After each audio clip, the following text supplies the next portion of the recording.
Another day, another blessing. Good morning mga people.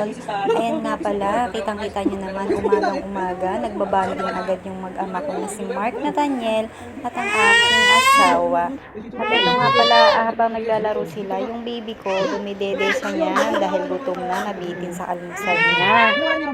Dahil umaga na nga, ayan, piniprepare ko na yung aking mga kagamitan para sa pagtitinda. Ayan, dahil ibababa ko na yan. Dahil yung tindahan ko nga po pala ay doon sa baba.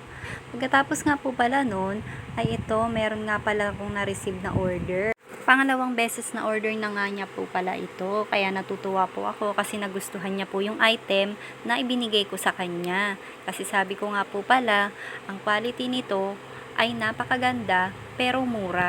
Ang in-order nga po pala niya dyan ay 300 pieces na 16 ounce with dome lids na yon at 100 pieces naman na double take-out plastic.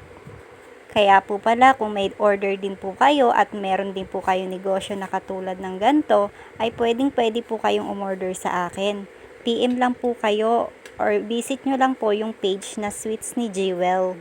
Di man ganun kalaki ang aking tinutubo, pero okay lang yun. Dahil sabi nga nila, pag pinagsama-sama mo, ang maliliit na tubo ay magiging malaki na rin yun.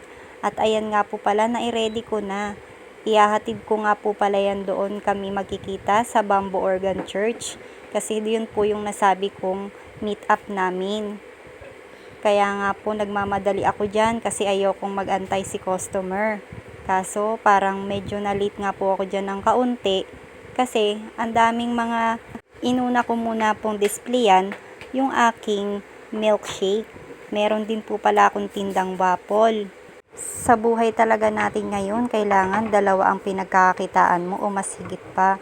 Kasi hindi natin alam kung ito ba ay laging mabili. Kaya kailangan mag-iisip pa rin tayo ng iba pa nating pagkakakitaan.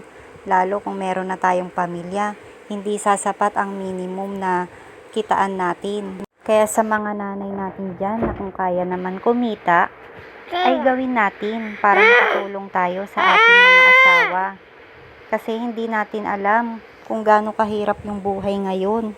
Napakaraming gastusin at lalo na yan, napakamahal ng bilihin. At balik na nga po patala tayo dyan. Ayan nga po, hinahanap po dyan si Sir. Wala po pala dyan sa dati naming pinag-meet up. Kaya ayan po pala, tinawag niya ako dyan. At ayun, naghanap muna ako ng papalit kasi ang binayad niya sa akin dyan ay 800. Nakalimutan ko po magdala ng papalit.